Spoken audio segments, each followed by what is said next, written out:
I call to order today's meeting of the City Commission of the City of Mount Pleasant. We need to rise for the Pledge of Allegiance.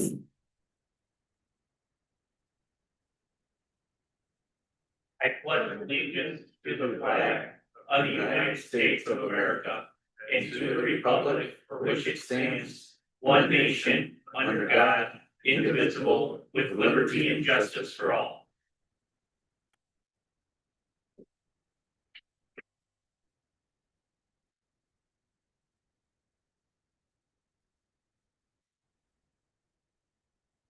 The Mount Pleasant City Commission recognizes the Anishinaabe, whose ancestral lands the city stands upon today.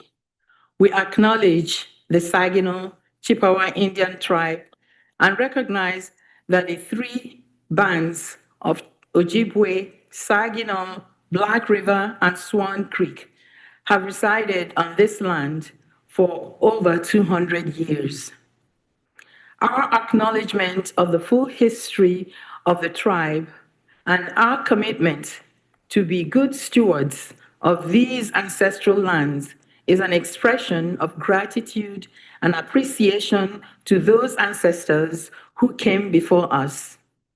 We give thanks to the generous care with which the Anishinaabe and those members of the Saginaw Chippewa Indian Tribe of Michigan have given and continue to give to this land and to our community. Thank you, Vice Mayor, and good evening, everyone. My name is Eric Rodriguez. I serve as the Interim Public Relations Director for the Saginaw Chippewa Indian Tribe. We appreciate the invitation here today to attend the City Commission meeting and acknowledge Indigenous Peoples Day, which took place yesterday, Monday, October 13th. Oftentimes you see that throughout the country. You see these wonderful celebrations and the acknowledgments of Indigenous culture and the rich history across Turtle Island. Today and tonight we'll share a song on behalf of our Blue House Singers with you and pay tribute to the Indigenous people and Indigenous Peoples Day. And we thank you for your collaboration, your efforts, and your acknowledgement in helping for the outreach and education of this important day. At this time, I would ask that everyone that is able to please stand, and I'll turn it over to our Blue House Singers, to share a gift from our drum, heartbeats resonating from our ancestors. So over to you, Blue House Singers.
Chief Wedge, thank you for allowing us to introduce you here this evening. Any questions?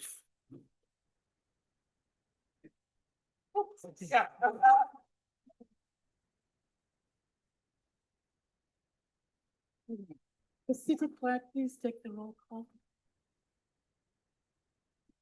Commissioner Alsager, Here. Commissioner Bush, Here. Commissioner Perschebacker, Here. Commissioner Rollins, Commissioner Skalitsky, Here. Vice Mayor Eke. Here. We have a quorum. And now we have a proclamation.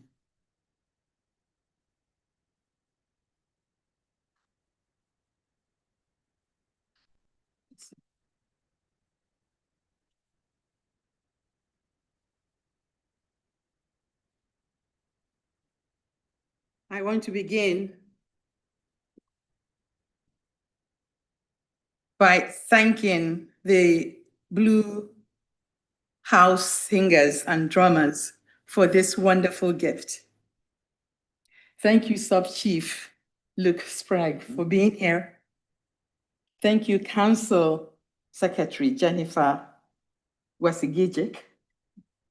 Thank you, Council Representative Samantha Chipaway, and our Public Relations Liaison. Thank you, Director Eric Rodriguez. Miigwech, thank you. We have a proclamation. Whereas the indigenous peoples of this land have inhabited these territories for thousands of years, cultivating vibrant cultures, traditions, and rich histories that are integral to the fabric of our nation, and whereas the injustices and hardships endured by indigenous peoples throughout history, including genocide, forced displacement, violence, and discrimination, have left lasting scars, and whereas we honor the resilience and strength of indigenous peoples who have persisted in the face of adversity, preserving their language, customs, and spiritual practices for future generations. And whereas we acknowledge that Indigenous Peoples Day provides an opportunity for all individuals to learn about the diverse cultures, languages, and traditions of Indigenous peoples, and to engage in meaningful dialogue to promote understanding, respect, and reconciliation. Now, therefore, I, Maureen Ngozi Eke, Vice Mayor of the City of Mount Pleasant, do hereby recognize October 13th, 2025 as Indigenous Peoples Day, and further, the Mount Pleasant City Commission encourages our residents to reflect upon and recognize the ongoing struggles and challenges faced by Indigenous communities and stand in solidarity with them.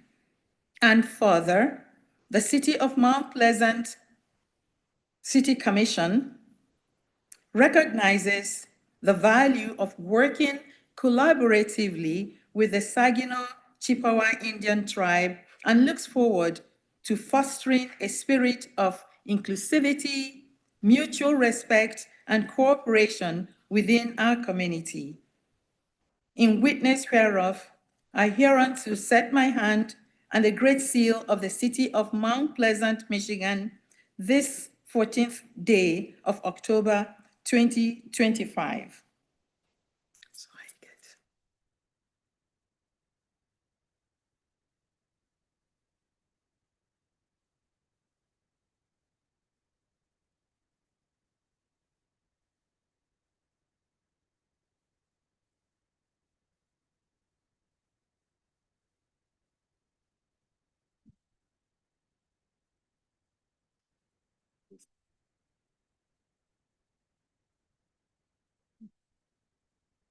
Thank you. Thank you.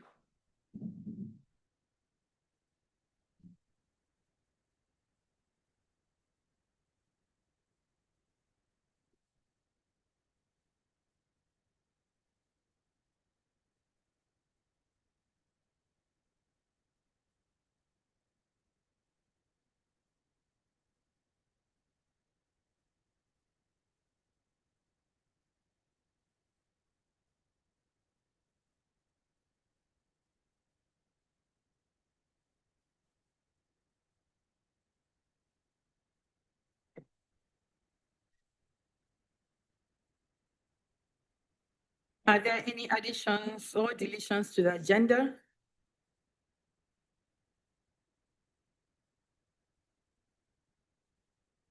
No? Okay. Hearing none, we move to public input on agenda items. Is there anyone? Sorry, Vice Mayor, we just need a motion to approve the agenda then for this evening. Okay. I'd like to make Please a motion that we indulge me. approve the agenda presented as is. I'll second that. Okay. The motion has been moved by Commissioner Skelitsky and seconded by Commissioner Alsega to approve the agenda as presented. All in favor of approving the agenda as presented, please signify by saying aye. Aye. Any opposition? Any opposition? Any opposition? Hearing none, the agenda has been approved as presented. Okay. So we move to public input on agenda items. All right, so for public input on agenda items, we have 5 minutes. You'll be allocated 5 minutes, at which time, if your minutes run out, you'll be asked to. All right, please go on.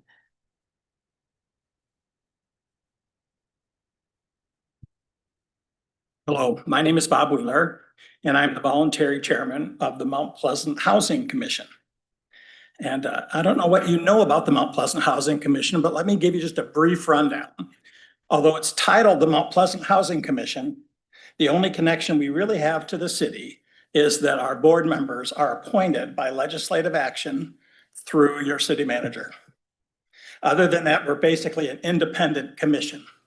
And our job is to provide support for affordable housing in the community.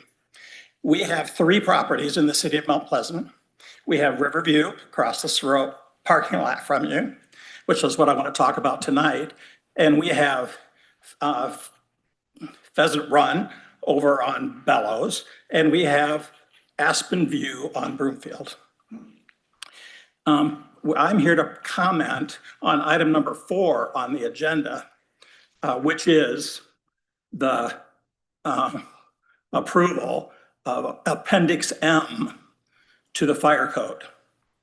And I'd just like to point out some things that I hope you have taken the time to read the letter from Anessa Haight, who does a very good job of explaining our position.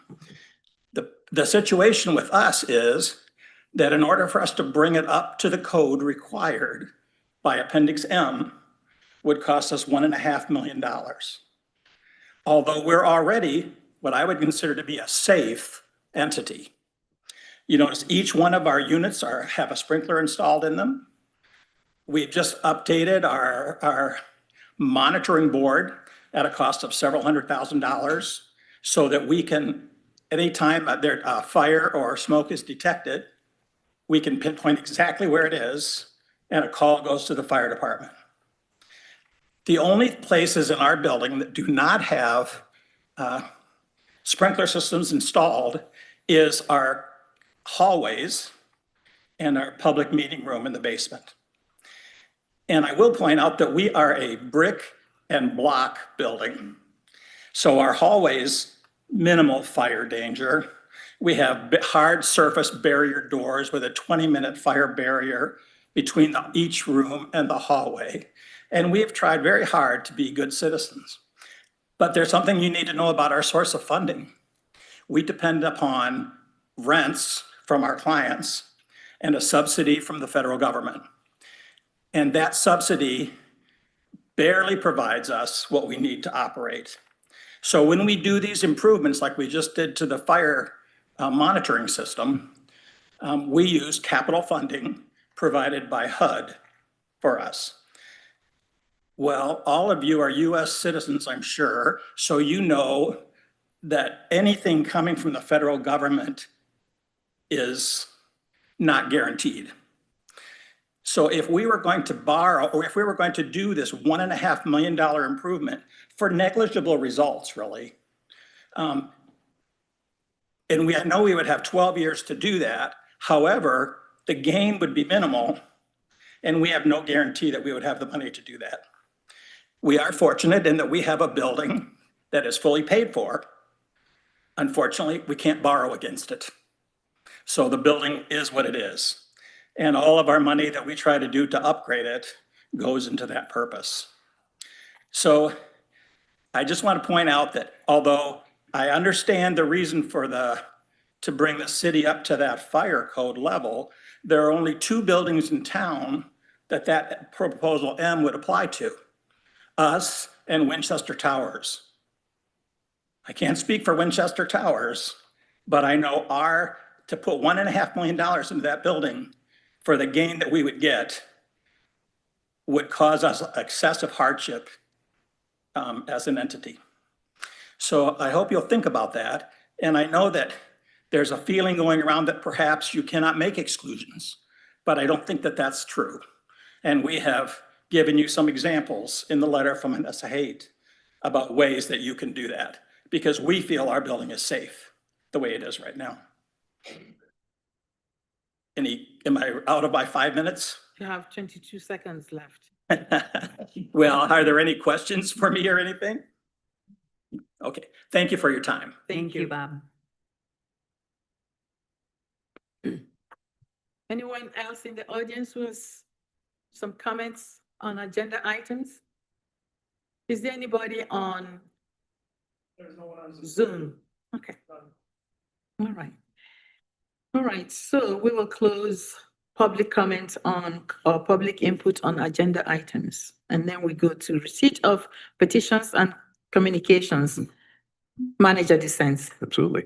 Receipt of petitions and communications this evening includes an email from Michelle Sponseller regarding an Immigration Trust Act style policy, a letter from Anessa Haight, Executive Director of the Mount Pleasant Housing Commission regarding renewal of the Municipal Services Agreement, a letter from Anessa Haight, Executive Director of Mount Pleasant Housing Commission regarding the proposed adoption of the 2021 International Fire Code, Council of Governments agenda from September and minutes from August, and the monthly report on police-related citizen complaints.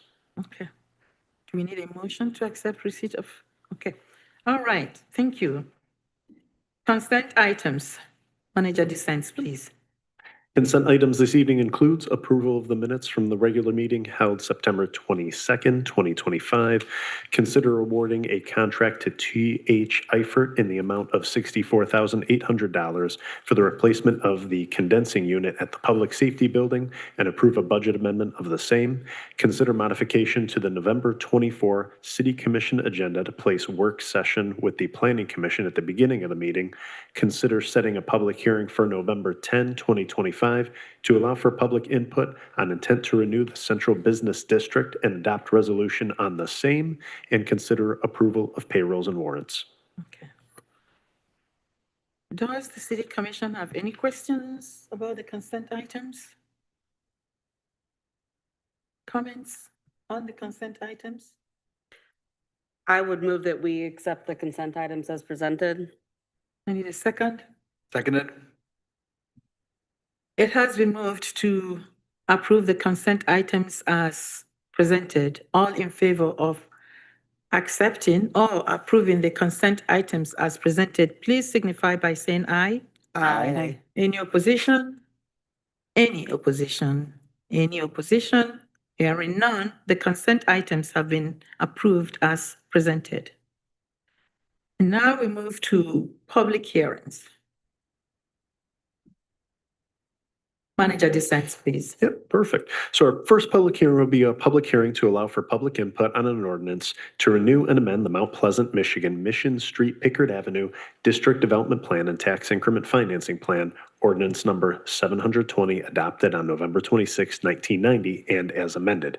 The City Commission is asked to hold tonight's public hearing on the proposed amendments to the city's Mission Pickard DDA TIFA plan and ordinance to modify the plan. The proposed amendments keep the current capture rate in place and adds the recent Mission Pickard Corridor Improvement Plan and its goals and objectives to the TIFA plan. The plan will then allow the continued capture of 28% of taxes within the district to be used to meet the goals and objectives of the TIFA plan. After the public hearing, the City Commission will be asked to approve the proposed TIFA plan and subsequent ordinance to continue the TIFA capture. Okay. Commissioners? Comments? Questions on public hearing on item 12? No? All right. Okay, I open item 12 to public hearing. Any members of the public would like to speak on that? Does anybody in the public wish to speak to item 12? Do we have anybody on Zoom? No one on Zoom? Okay.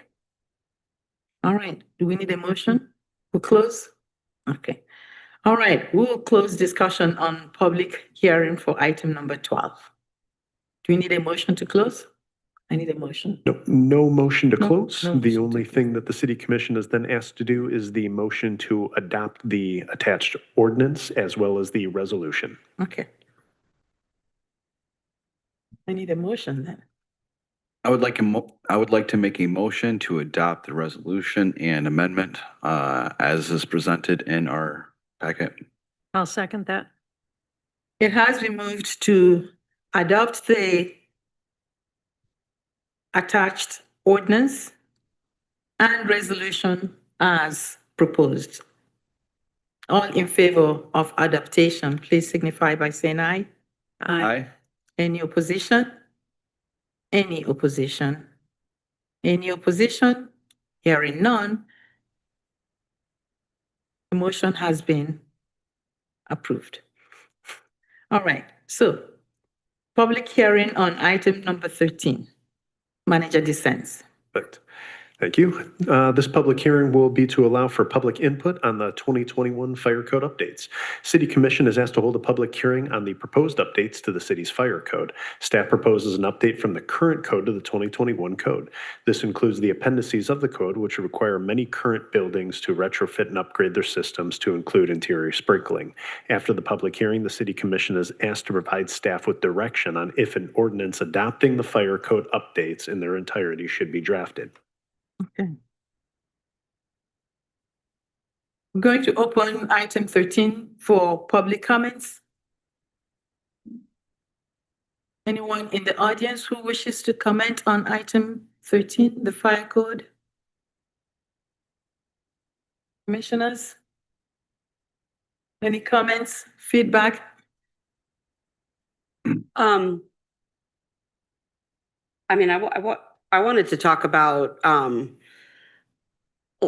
like any possible grant opportunities for I mean, I know it's just this one building. Two buildings. Well, two buildings, but this one in particular is like, in the Housing Commission, is that a nonprofit?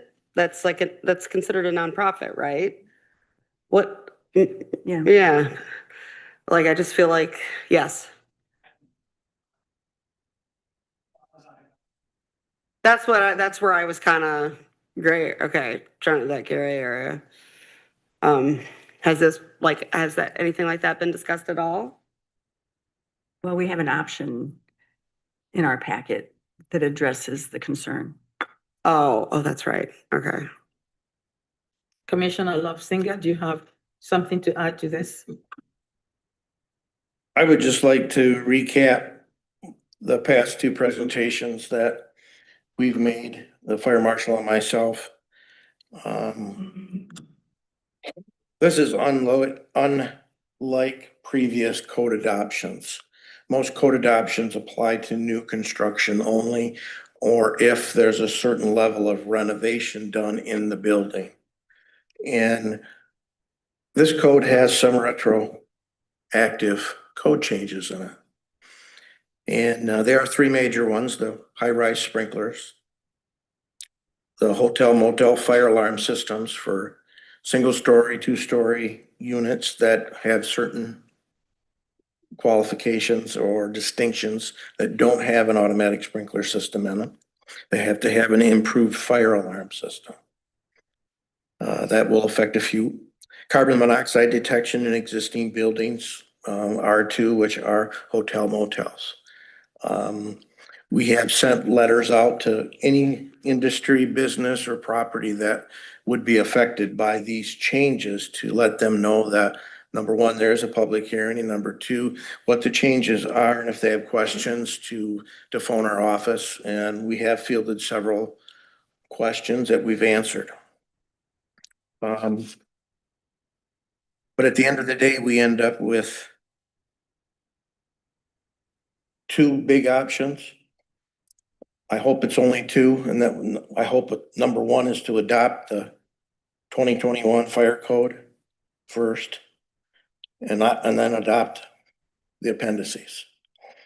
The 21 code is needed to be consistent with the other codes that are out there today. We're currently operating under the 2012, and for the codes to work well together, they need to be supporting one another, and right now they do not. So if we don't adopt option 1 or 2 and we stay under 12, we can get along, but we're gonna have some difficulties with that. There's areas that we do not have fire code for, things that exist today, such as agricultural grows, processing, a lot of lithium battery type sites, any type of battery storage, anything like that that would come along, because our codes just don't talk about it. So it is important to adopt that. The big question for us comes down to, do we want to adopt appendices M with that? What does that do for us? What does that do for our community? And I'd like to ask you a couple questions about this first. And I have a question too. Okay, you want me to wait, or would you like to go? I'll go. This Appendix M that we've briefly discussed, the examples that you just gave, do they all fall under Appendix M? Appendix M refers to high-rise buildings Okay, only, and it's for them to have a complete automatic sprinkler system and fire detection system throughout the building. okay. And then what are do you know the appendix numbers for your other examples? The other examples don't have appendices. They're adopted in the code itself Okay, under existing buildings. So if we adopt the 21 fire code, we will be adopting the reference to the hotel motel fire alarm systems. okay. We will be adopting the carbon monoxide detection for existing buildings. Okay, thank you. My question to you is, why do you think these retroactive code changes have appeared in the 21 fire code?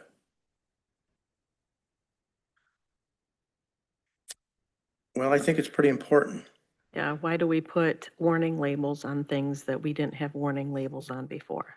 And I'd like to provide you with a little bit of information. When the 2012 code was created, and when any code is created, you'll see about a 3-year lag before it's adopted by the states, by the counties, and the cities. That's to get the information published, to train, to educate the inspectors, to train and educate the builders, and so forth, before that gets out there, and so that you have the code materials accessible for you. Okay, that's important to understand.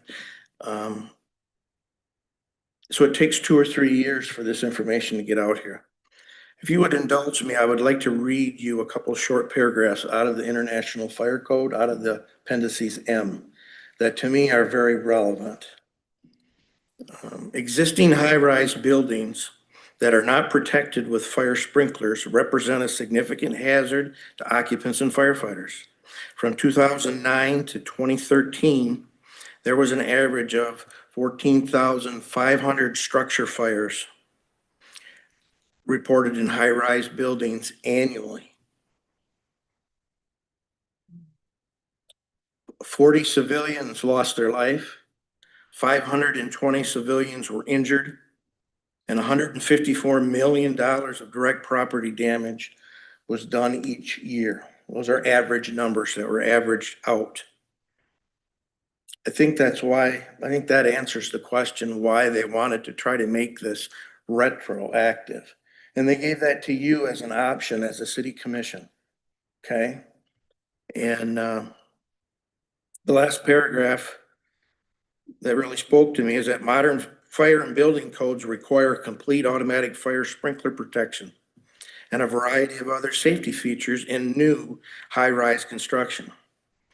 Many older high-rise buildings lack automatic fire sprinkler protection and other basic fire protection necessary to protect occupants, emergency responders, and the structure itself.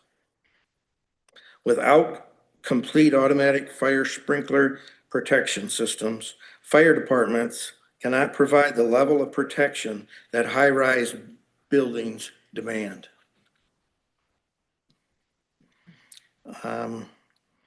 I realize this costs a lot of money. That's why the code allows for 12 years to get it done.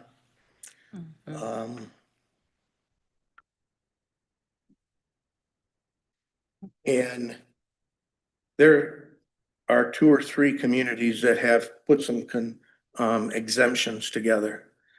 I believe that's a very slippery slope to get on for a city to do that. When they do that, what they're doing is the authority having jurisdiction is making those decisions. And that person is the fire chief. And he's making those decisions and he's putting them into city ordinances. And he's using life safety codes. He's using some other codes to try to support him. The International Fire Code has spent years with over 400 different entities, organizations, representatives talking about this, debating this, establishing standards. And I understand the concern that the Mount Pleasant Housing has.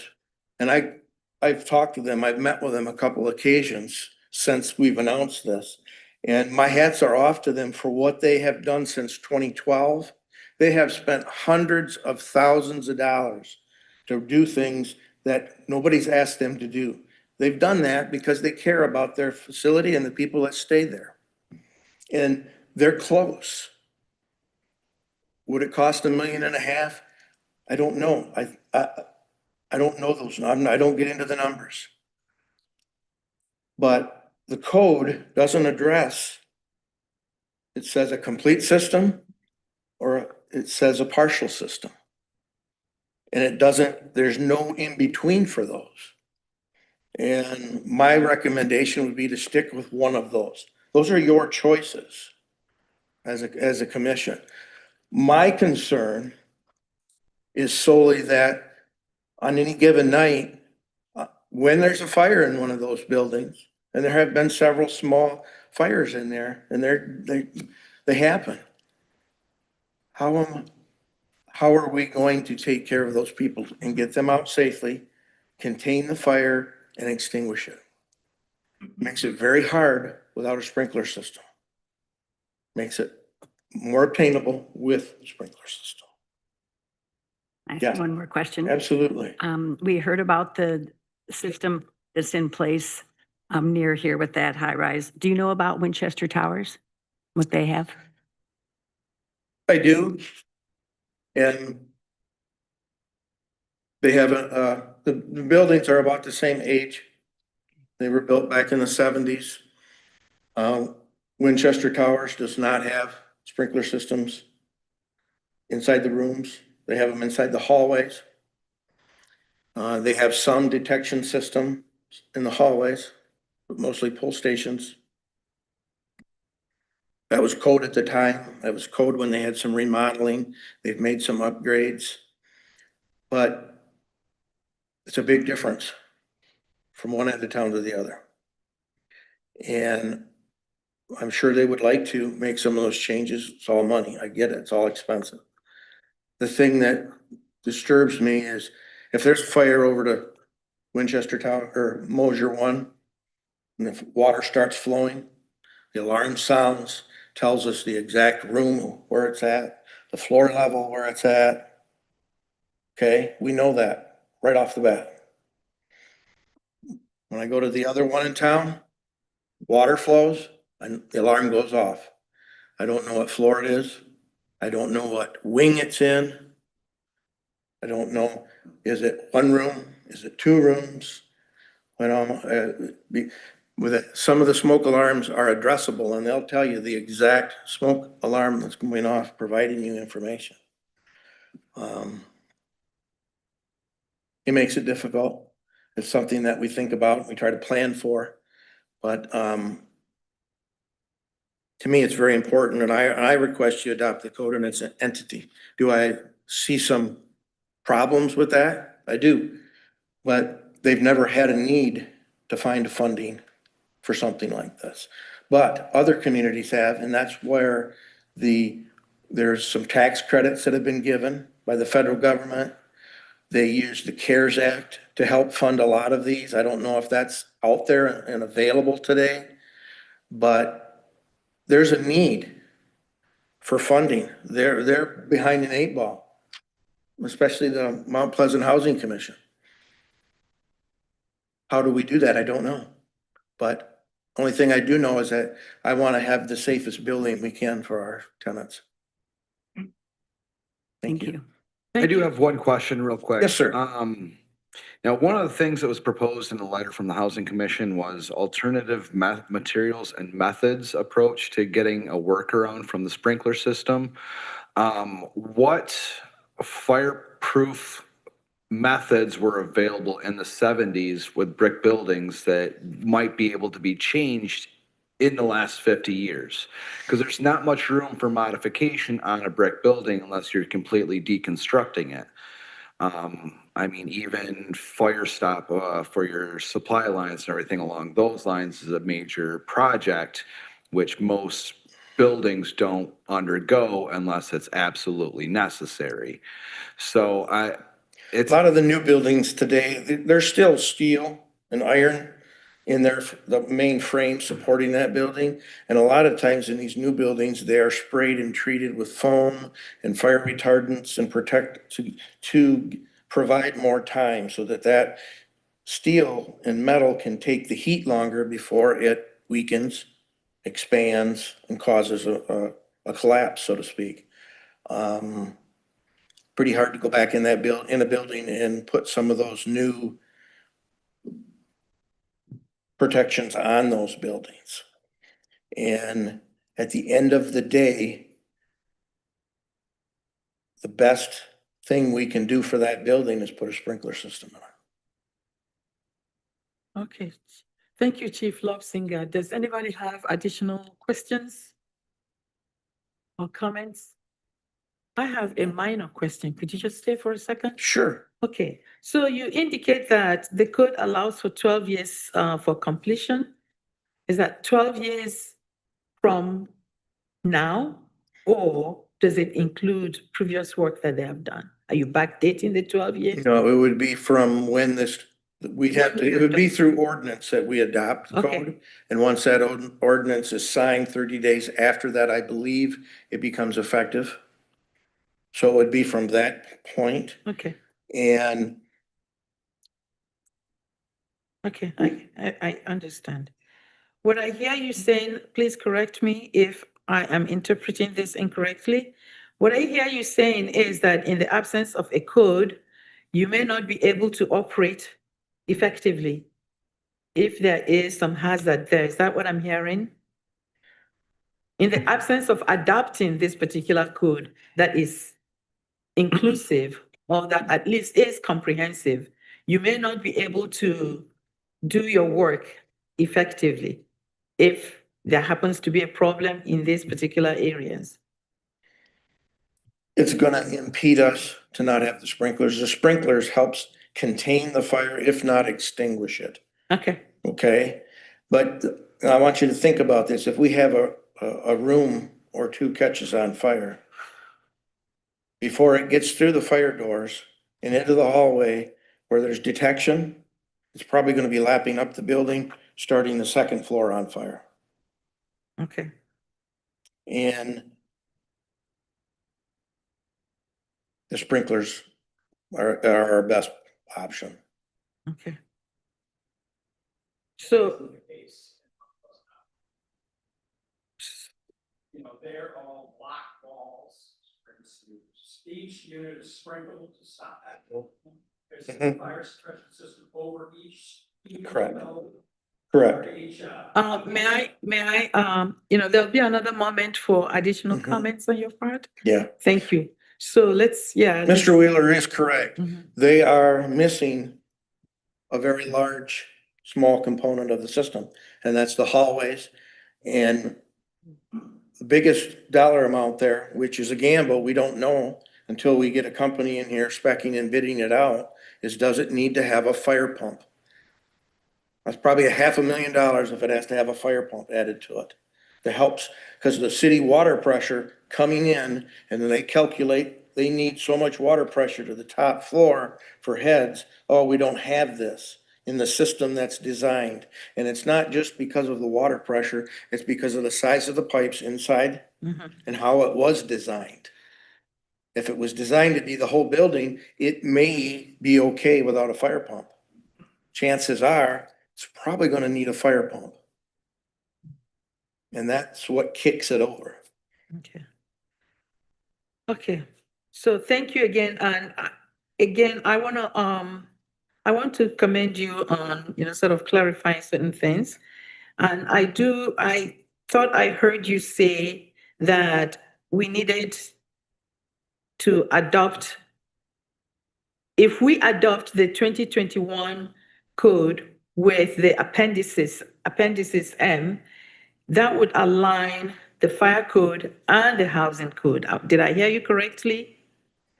It would put them in alignment, Building code. the building code and the fire code. The building It- code and the fire code. They would The be in building code that alignment. you adopted earlier this year was the 21 building code. Okay, The 21 fire code works Is this hand in one. hand with that. okay, all right. And whether we adopt appendices M or not doesn't mean anything for that. They still work together. Okay, Appendices M is strictly applying to the high-rise building, complete automatic sprinkler system. okay, all right, thank you. Do you have any more comments, questions? Yes, Commissioner Alsega. Well, this is before I want to make a motion, Yes, but I want to, one of the letters from Anissa mentioned something we haven't talked about yet. And it talked about a life safety evaluation option. If we adopt Appendix M, that life safety evaluation option would, I think, help the building in question. Chief Lobsinger, please.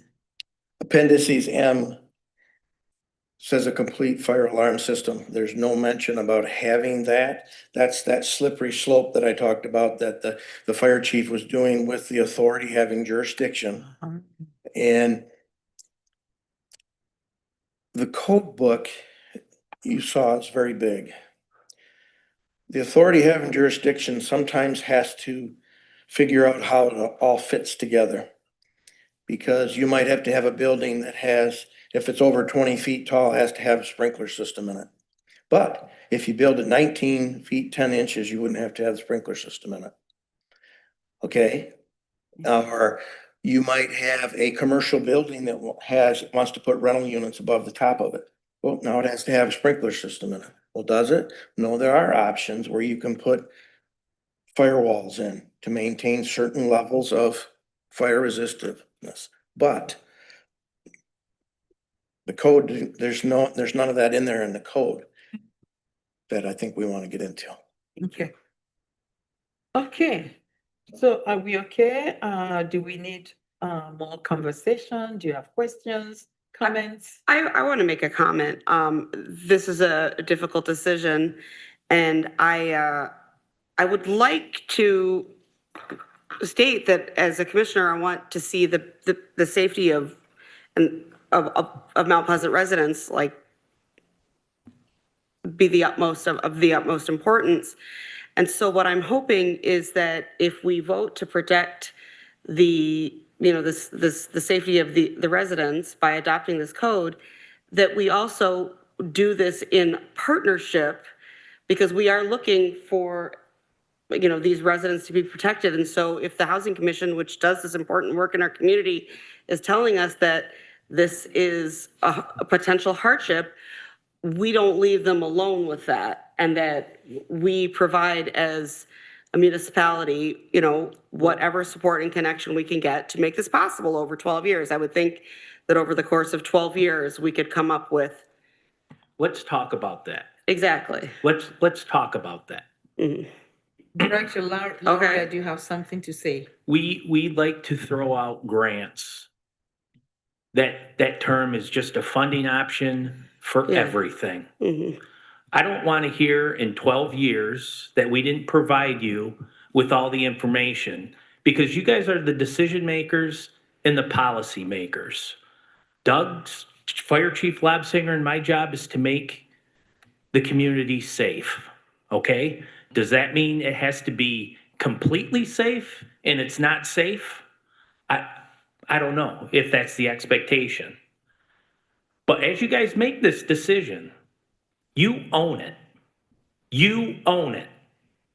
Because invariably, what's going to happen is if there's not funding source in the Housing Commission struggles or Winchester Tower struggles, it's going to be the fire department's problem in fault.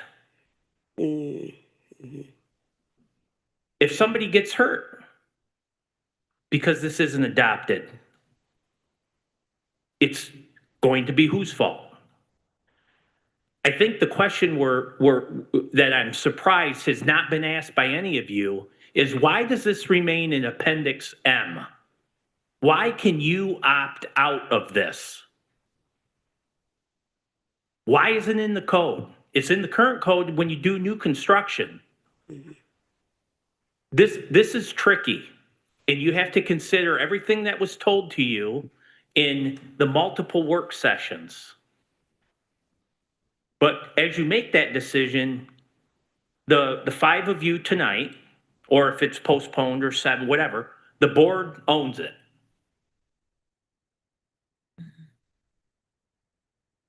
Okay. I would also say that you have to look at the people you have in place.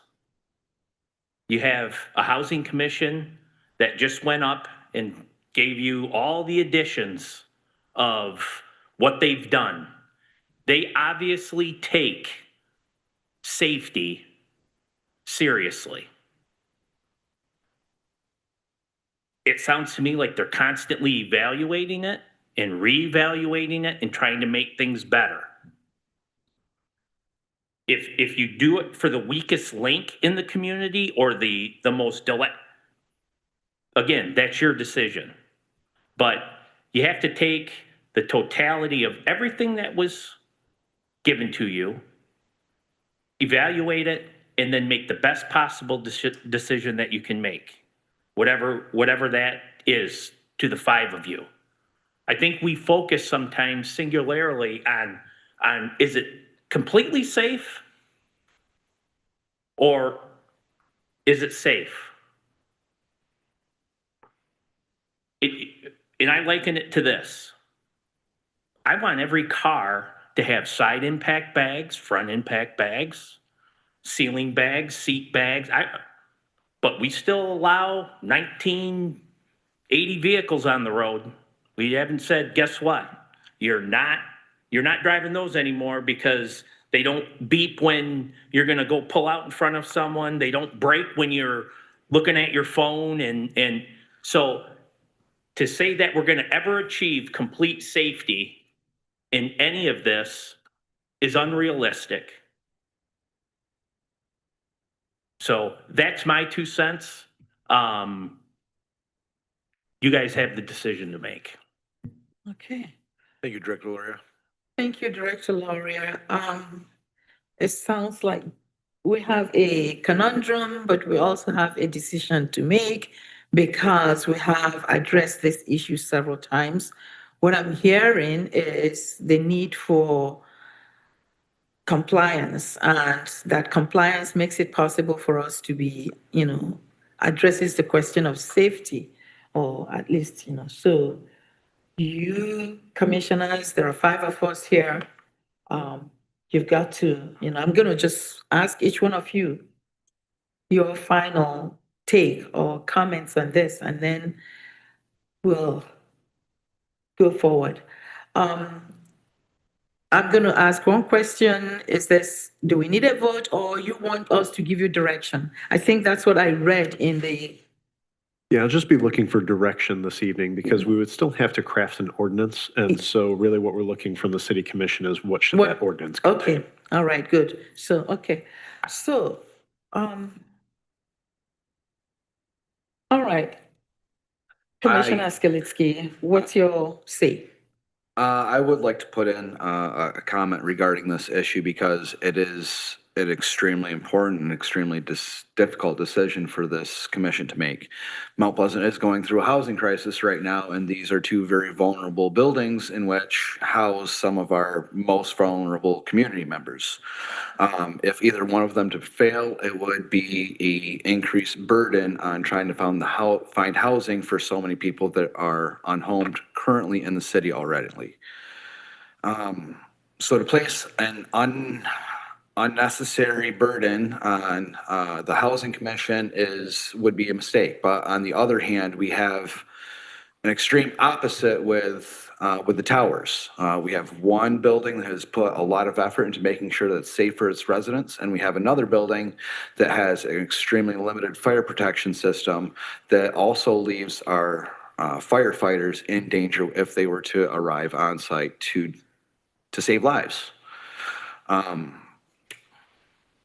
Now, I want to take Chief Lobsinger's advice and just adopt the policy in whole because fire safety is extremely important. And like we've spoke about before, things like EV charging stations, if those aren't installed properly, that cable heats up, it melts, and it's an easy way for fires to start. And that's something that's not in the fire code in any way, shape, or form currently. Okay. But to leave Appendix M out, it leaves a giant hole as far as safety in the community. And I feel at this point in time, the best option is to find a way that we can work with the life safety system or the amended materials and methods approach to provide the Housing Commission some wiggle room, but still hold Winchester Towers accountable for updating a very, very much needed update in their system. I have read that there is some allotment for TIFA dollars to go towards upgrading safety in downtown buildings, correct? Mhm. So I don't know if that might be an option that we could use over the next 12 years to help fund this project as well. I think that might be an option. It would have been nice to have more input from the Housing Commission prior to tonight's meeting because this is when we're supposed to be making a decision and they were allotted 5 minutes.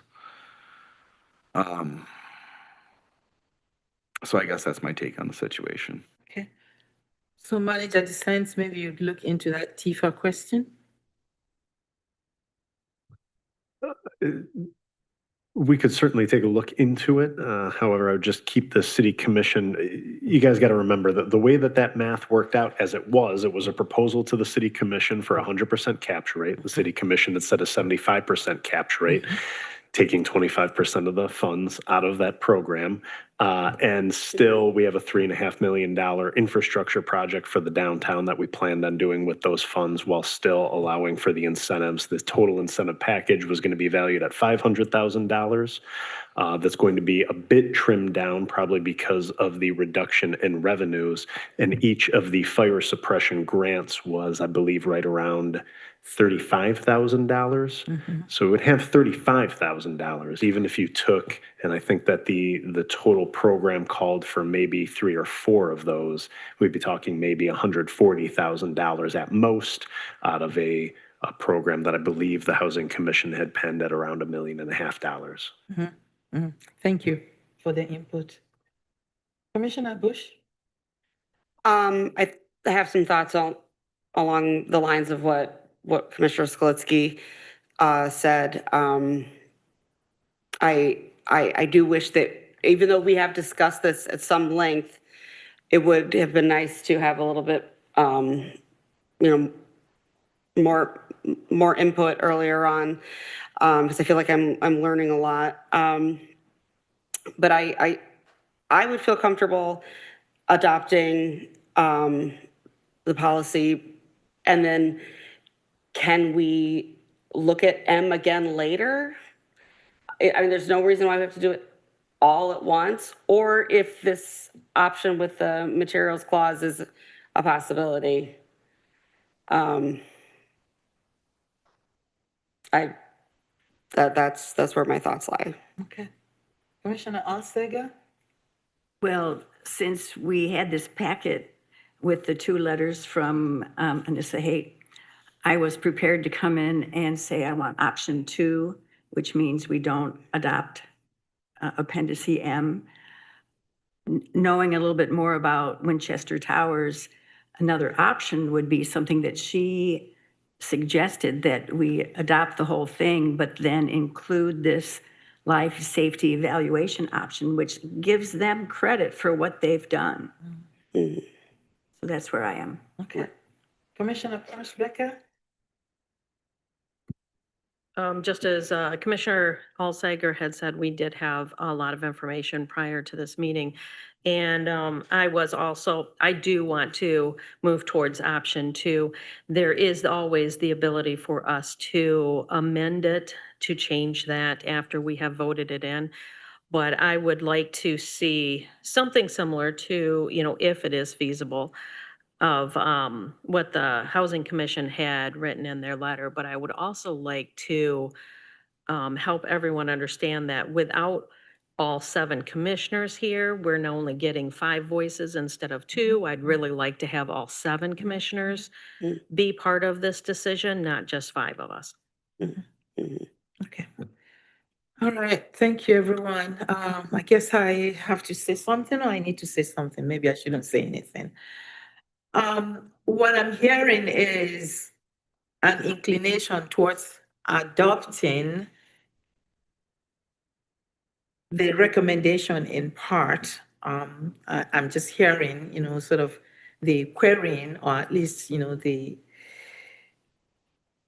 reluctance to look at Appendix M. But we've also had a lot of information related to Appendix M, which says to us, these are the problems with not paying attention to that. I don't want to really get that to the side, especially if we are talking about security or safety. It's not just simply safety for the residents, but it's also safety for the firefighters. Really, in essence, it's safety for anybody who is near these structures. And I do agree with Commissioner Perschbacher, even before you said it, I was thinking that, we have a gap here where 2 of our commissioners are not present. And, for a decision like this that is really, really, significant or important, and I would say, transformative, that has a lot of implications for what we do next. I think it's important for all of us to be present, to make a final decision. If I were to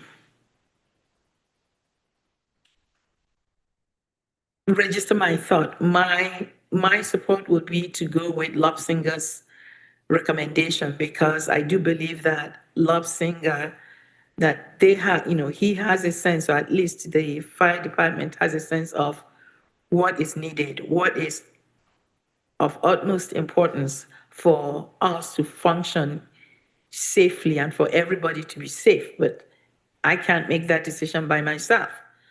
So I'm going to ask, where do we go from here?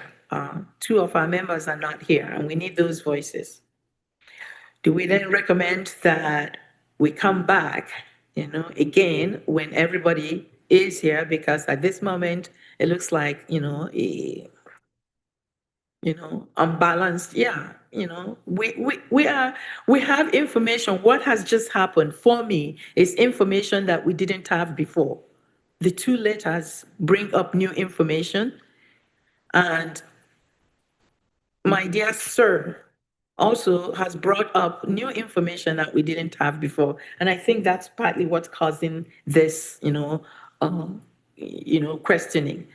I don't know that the two commissioners who are not here, have had the opportunity to hear that. So it seems to me from what everybody's saying that we probably need to come back to this again, move it. Am I hearing you correctly? Or, what is your take? My last comment would be, obviously, we're looking at adopting the 2021 and not going back to the old one. We have that settled. It's the Appendix M that's causing the worry. Yeah. Okay. So I don't know how you would craft an ordinance or you would craft a language that addresses that and then precludes Appendix M, or at least addresses it somehow. If I may, what I would recommend then, we'll probably have to come back for another work session because I'm hearing about the life and safety evaluation. We would have to really nail down as to what we mean by that, what that exactly does. So I think that the city commission will want to receive more information on how that's created and everything. So I think we'll have to come back to another work session. And in doing so, hopefully we have more city commissioners here. Okay. Is that acceptable to you to come back for another work session? Okay, so that's the direction then. Will that work for you? All right, wonderful. Okay. All right, thank you. Thank you everyone for your contribution and for your patience as I navigate this responsibility. Okay, so we are moving to new business. Do we need a motion here? No, okay, just making sure I'm doing the right thing. We are now moving to new business. Commissioner, Manager Dissents? Under new business this evening, I believe we have the consideration of appointment of applicants to we have one for the ZBA. Commissioner Alsager, I don't know if Mayor Wingard was able to get in touch with you about an applicant.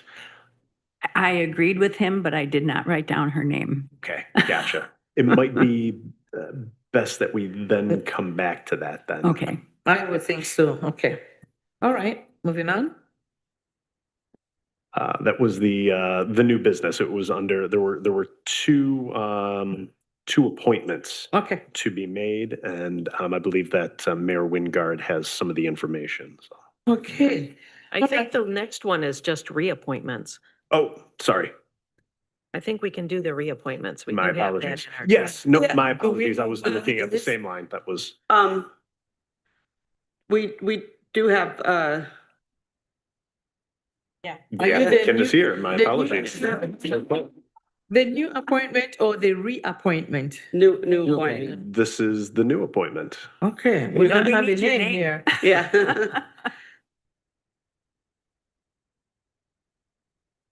I don't have a A new name. appointment to the zoning board of appeals. Yeah. Okay, Did- I don't Yeah. even. Do you want her? Hannah, to- we need your last name too. Yes, please. Slow down, please. DEM?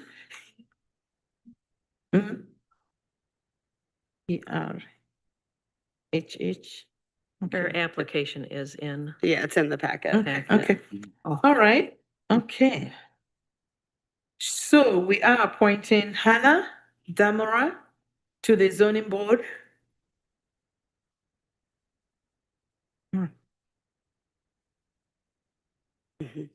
All right. How do Thank we you. do this? This is it. You don't do it by yourself. We agree. We Okay, agree so with you. yes, I'm just clarifying. Yeah. Okay, all right. So I motion that we accept the nomination of Hannah Demmer Demera. to the zoning board of appeals. I second that. Commissioner Alsager, would you like to say something since you? No, looked I at want the us to material? vote. We have Okay. a motion and a second. Let's All deal right, with it. let's vote. All in favor of appointing Hannah Demera to the zoning board, please signify by saying aye. Aye. All right, is there any objection? All right, no objection. I'm Can just we gonna, correct this to say it's zoning board of appeals? of the zoning board of appeals. Thank you, Commissioner Pershbacker. Hearing no objection, we're gonna do that before you change your mind. All right. All right, welcome to the zoning board of appeals. All right, okay. Thank you. All right, thank you for volunteering, for agreeing to serve. It's important. Okay, all right. So announcements on city-related issues and new business. We still can do the Reappointments? reappointment list. Okay, Number 15. number 15. All right. Okay, let's go. I move that we accept all of the reappointments on the list for reappointment for 2026. I'll second that. All right. All in favor of accepting all on the list of reappointments? Aye. To the appointments committee, please signify by saying aye. Aye. Aye. Any opposition? It's getting late. Hearing none. The reappointments have been appointed or reappointed. Okay, thank you. All right. Thanks, commissioners, for your indulgence and your patience. Okay, so now we go to announcements on city-related issues and new business. Okay, Commissioner Alsager? Well, I just want to express the sorrow that we lost another reporter who reported on us, Sue Knickerbocker Fields. You know, we're so sorry that she passed away. Mhm. Mhm. All right. Commissioner Bush? Just an annual heads up that the City of Mount Pleasant's 2025 Fall Leaf Collection will occur during the weeks of November 3rd, November 17th, and December 1st. And residents should rake leaves into the street or the right-of-way on High and Pickard Street by the week of October 27th. Okay. All right, Commissioner Pershbacher? I just want to remind everyone that we have, even though it's kind of fall out, but it's not really feeling very fallish. We do have Halloween coming up, so we will have our Boo Bash, our pumpkin promenade downtown, where all of the little goblins come out and collect candy. If you are able to make it down during that time, it will be on the 31st, and I think it's from 4 to 6. 4 to 6 on that day. It will be at Town Center and throughout the businesses downtown. Also, remember, we do have school in session, and at various times of the day, there are children running around trying to get to their cars, their parents' cars, trying to get to their homes. So be safe out there. Thank you. Thank you. Commissioner Skalitsky? I'll say the same thing I did last meeting, and it is still fall cleanup season, as was mentioned, so keep your leaves away from where motorcycles go. It is extremely hazardous, and it is also the season the deer are moving, so I've seen quite a few out and about around town, maybe not moving anymore, but drive safe out there and be mindful. Okay. Okay. I want to begin by saying thanks for the fruit trees in the community garden. Would you like to say something? Please.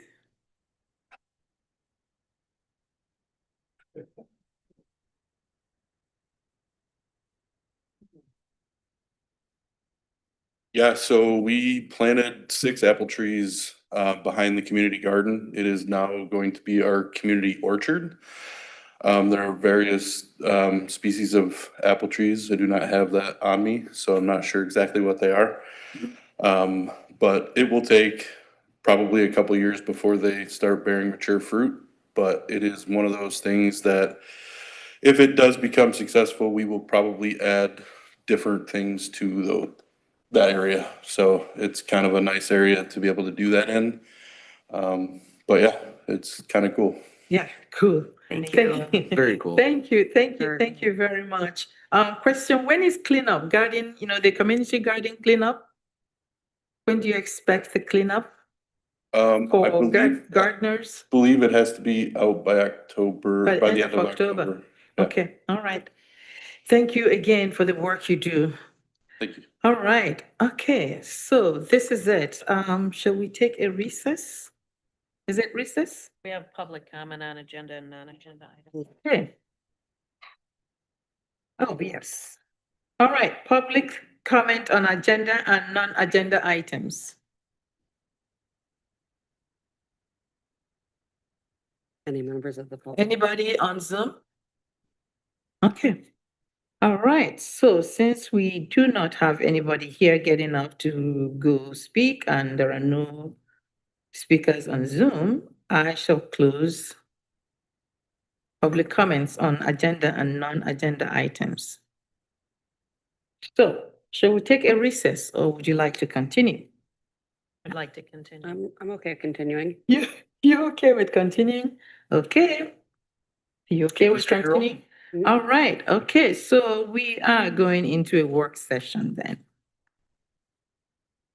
Okay, Manager dissents? Yeah, absolutely.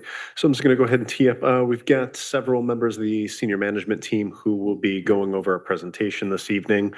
Tonight's work session is going to be on our proposed 2026 operating budget. We have a few things that we want to bring to the city commission's attention and discuss. In particular, we're going to be talking about peak and recreation fees. We'll be talking about storm sewer funding, assignments of fund balance, and I know I'm forgetting one more, and the self-insurance, the self-funded insurance fund as well. So, and now we'll start with Director Pavlowski to get us started here. And then I know Director Bizcorner will join us for the conversation on peak and recreation fees. We'll talk fund balance, as I had said, self-insurance fund, and then Director Moore will also be speaking to the storm sewer and major and local streets funds as well. Okay, so I did prepare a shorter slide presentation for this tonight. Again, to highlight, we will be going over the peak and recreation fees, storm sewer and major and local streets, the fund balance and the self-insurance. And if we can start with the peak and recreation, if you're ready.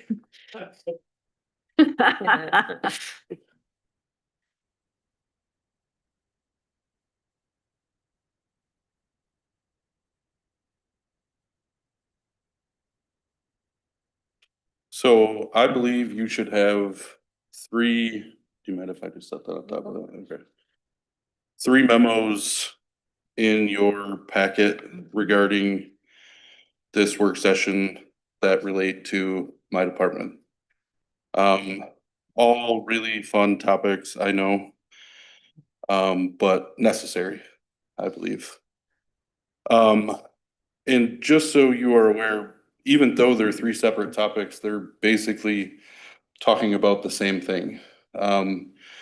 At some point, you know, this came up during the needs assessment discussion as far as cost recovery and those types of discussions.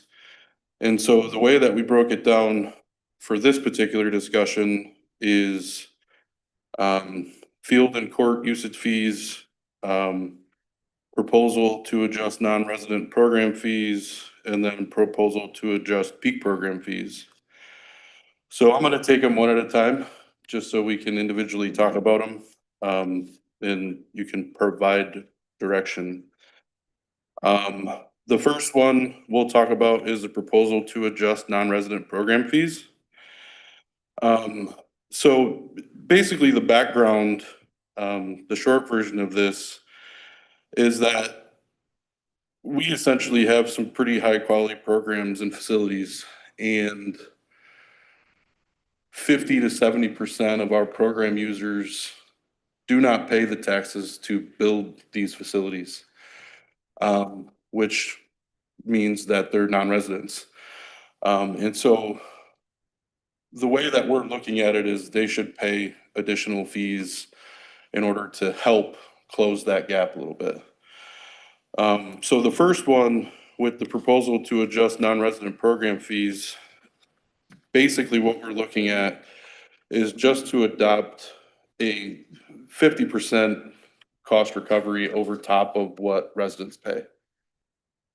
it sounds crazy, but it's not. If you really look at the numbers, I mean, we're talking about $5 at the most. I think it was $9 in one area.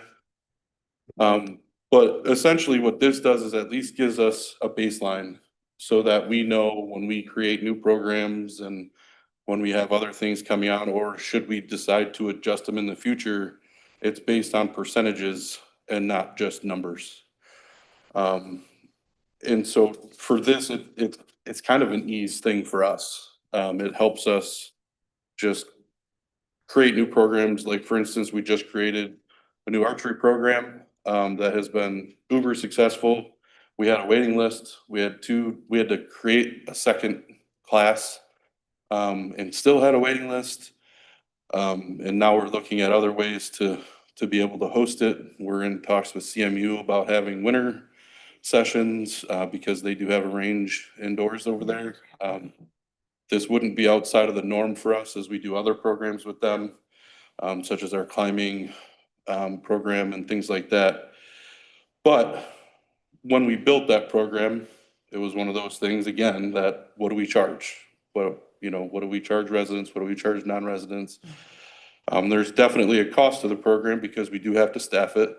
That staff is trained in the archery program so that we do have additional insurance through USA Archery. So there's all these different things that we're factoring into these user fees when we're creating them. So we're not just throwing out willy-nilly numbers. But so that's ultimately the first one. And if you want more information or want to kind of discuss that a little further, I would be more than happy to. Would you But like to that's- discuss this or have questions? So, anybody with questions?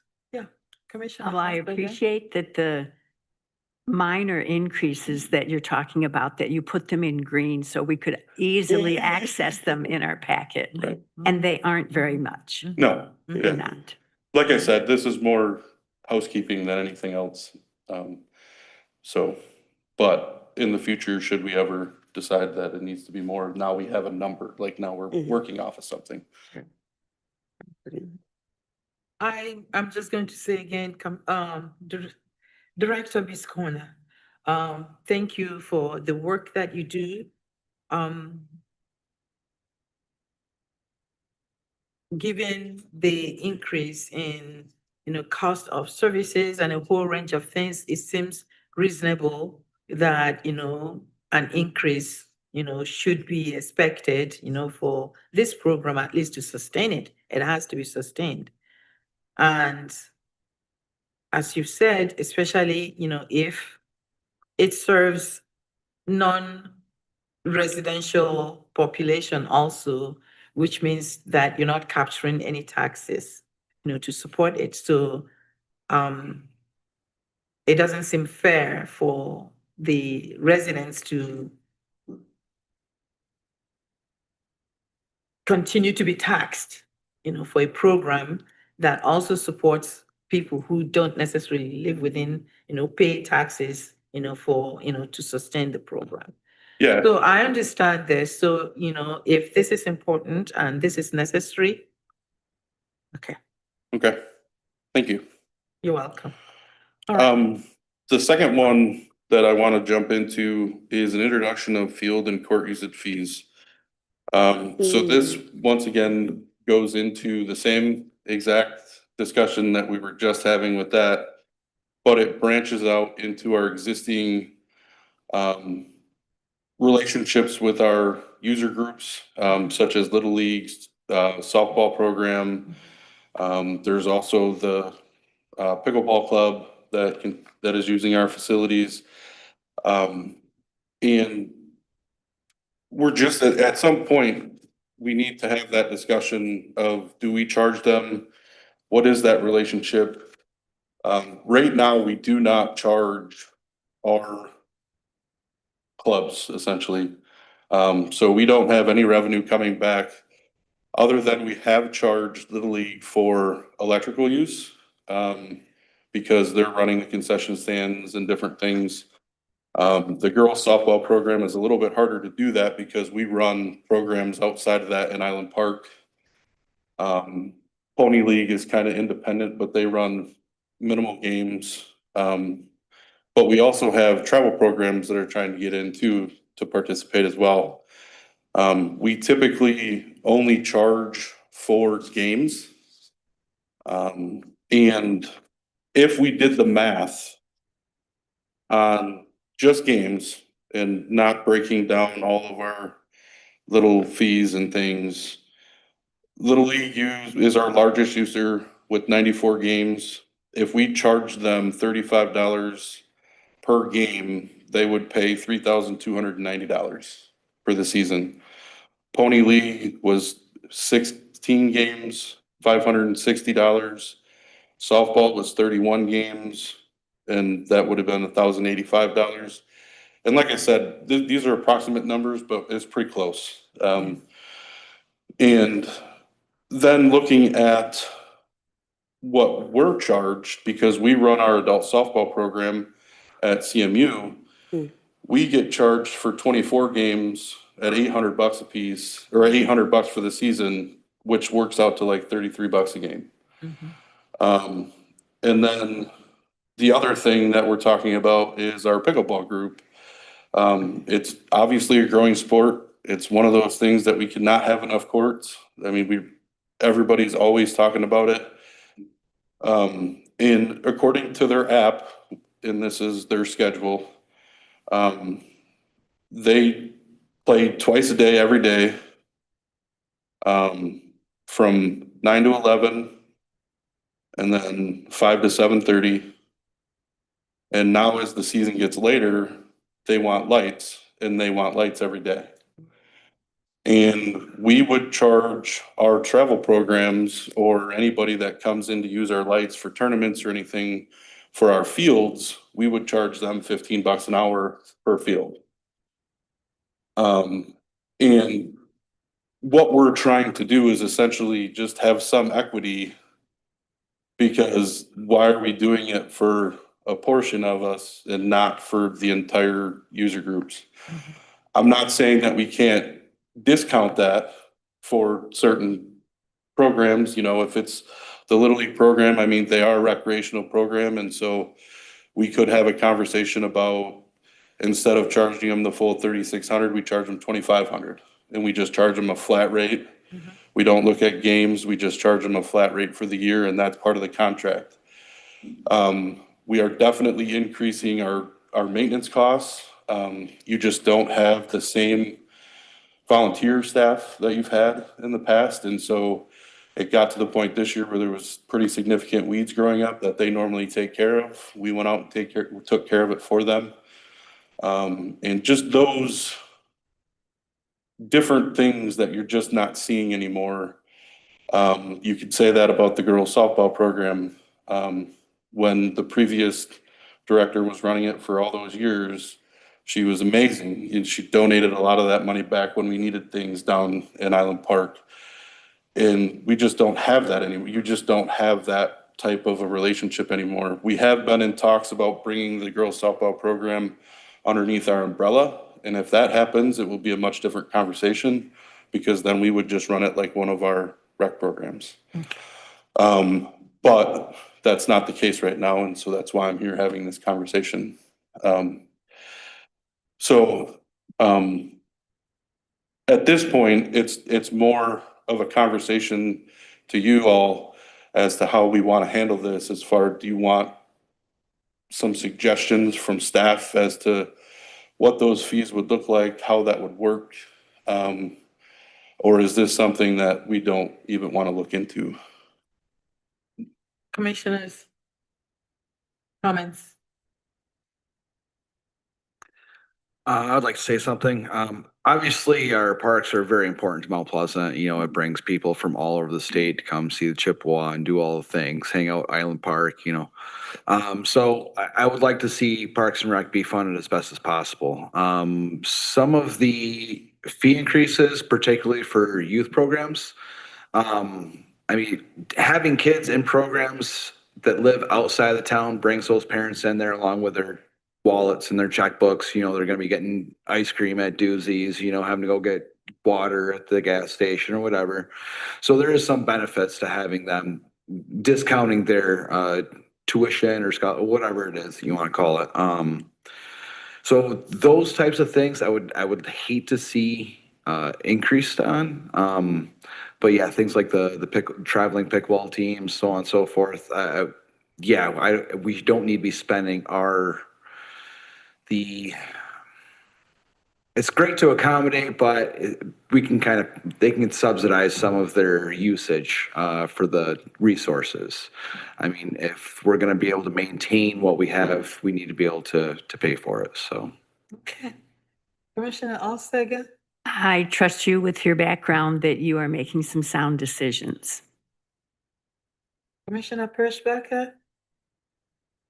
I've always said, our parks are amazing. We love our parks, but our parks are not revenue, right?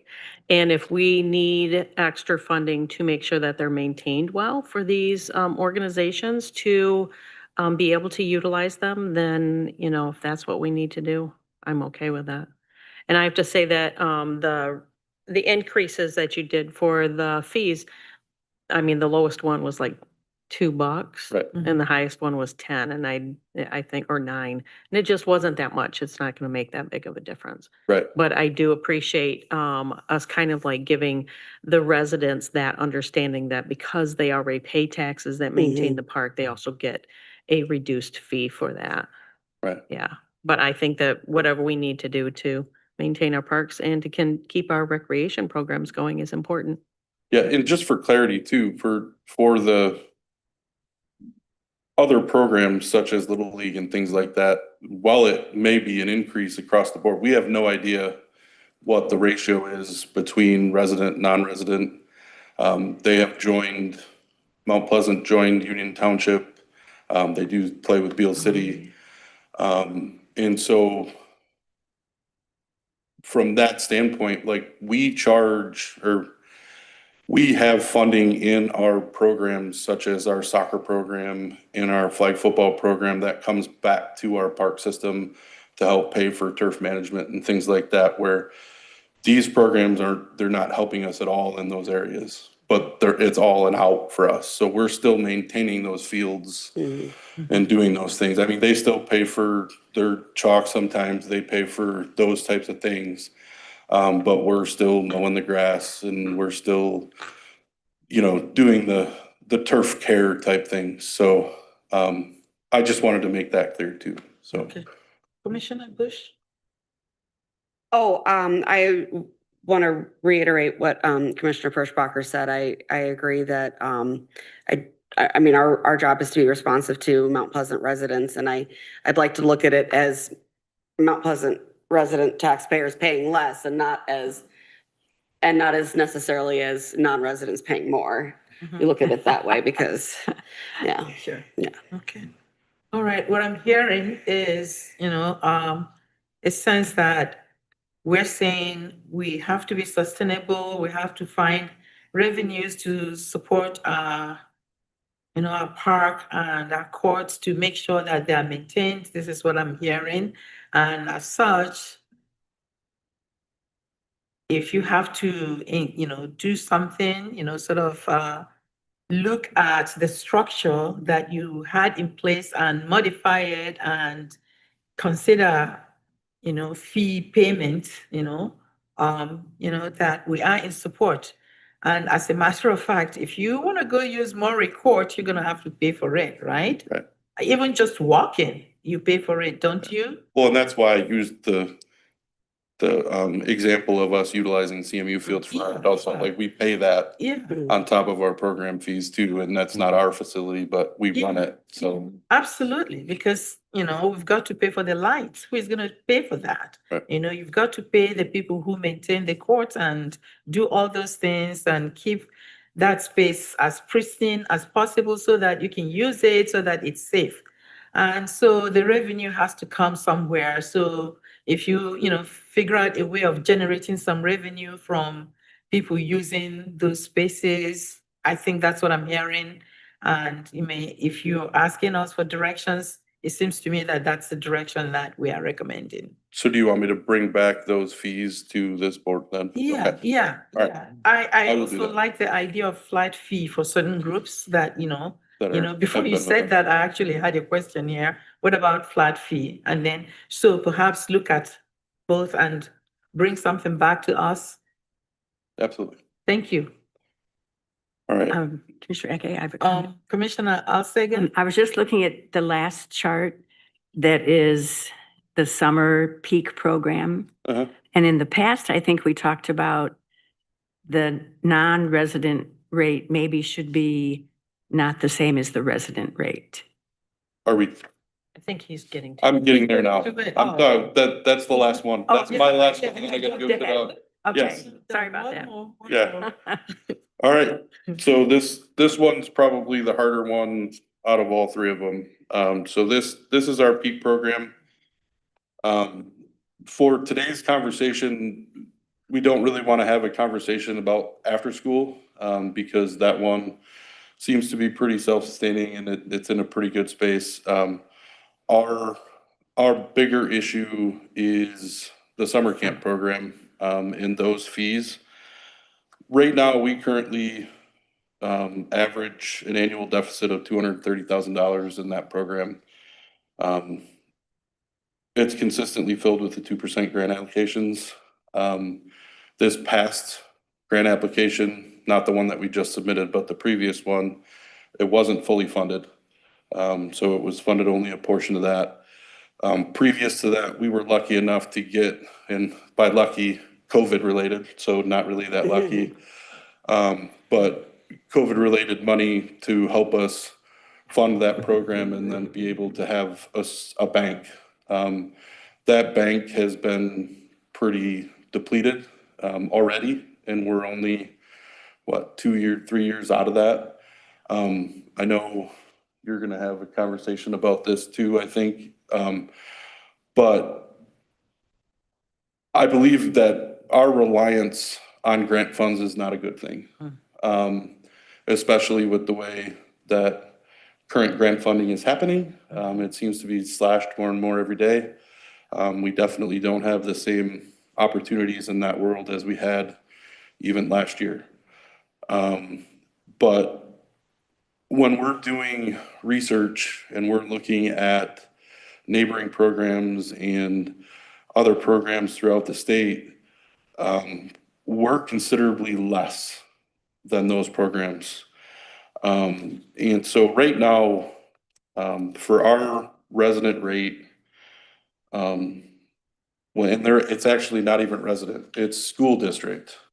And that's part of the conversation too. Our school district rate is roughly $85 a week. If you were to go to WAC, which is the Wynn area, I forget the A and the C, but anyway, so that's Shepherd and just up the road, Beale City, they're at $120 a week. And that's straight across the board. And obviously, we do this program for the kids, but at the same time, we have the options of DHS funding now. And the majority of those scholarship kids are falling in the parameters of DHS, but our scholarship rate is so much less than that, that they're not even filling out the paperwork. They would rather just pay the $250, $300. And so it's really in our thought process that at some point we would like to be able to start moving that rate and changing how we do things to a system where it is $800 for a resident, $1,000 for a non-resident. Get rid of the school district, non-school district rate. Because out of our 286 kids that were in the program last year or this past summer, 155 of them were non-residents, 131 were residents. And all of them paid the same, or not all of them, but the majority of them paid the same rate. And so that is our position to try to start closing the gap. We're never, I don't want to say never. We're going to have a very difficult time getting to where we need to be in order to be fully self-sustaining in that program. But the less reliant we are on grant funding, the easier it is to get there. You know, so we can start having conversations about smaller grants that help get us there as opposed to $230,000 every year. It's just a big ask and it drains. I mean, and it's not like we're sharing that $230,000 with Union Township and the neighboring communities. That's coming at the burden of the city. And so we get less technically for our other stuff. And so that's where we would, and I'm not saying we need to go straight up to 800, 1,000, but I think we need to start having that conversation of removing scholarship rate, but with the idea that if you don't qualify for DHS and you can't afford that, so if you're not falling within the parameters of DHS, that we can still have that conversation with you because we know that it's less than, it's a small portion of that. And we would never turn anybody away. We would figure out a way to do it. But if they qualify for DHS, fill out the paperwork.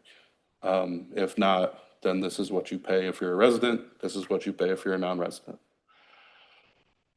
So, because DHS doesn't matter if you're a resident or a non-resident. Commissioners. Commissioner Alsager has a question or comment. Well, I'm looking at this chart again, Yeah, and I think there's one that, like the very last number doesn't coincide with the proposed 2026 number for it's the scholarship rate that you're talking about getting rid of. I didn't put a chart with that particular thing. That was the chart, that's our existing fee It's schedule. already existing, yeah. It's an old one. Well, because this year it's, no, we're talking about summer. Yeah, but the summer's up there. Summer program. Right. For middle. No, there's a summer program from elementary. Okay, anyhow, I'm sure you're going to be mindful about it. What's that? What I assumed was an error might not be an error. Okay. Yeah, I mean, so right now, the way that it works is if you are in the Mount Pleasant Public School District, you pay $675 for 8-week program, which comes out to 84 and some change a week.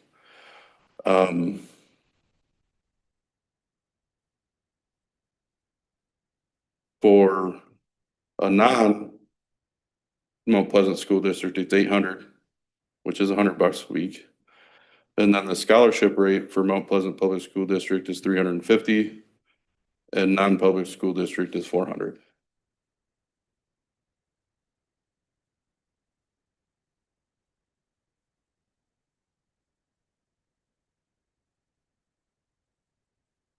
And you're looking at increasing the 800 to 1,000?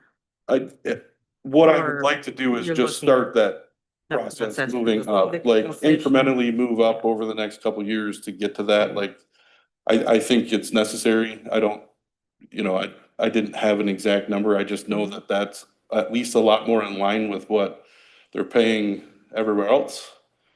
And so I think we got to get close to that. Okay. Okay. Commissioner Pershbacher, do you have? Commissioner Bush? No, I mean, things cost what they cost. And yeah, I don't think Director Biscorner is, trying to mislead us for any reason. This is what things cost.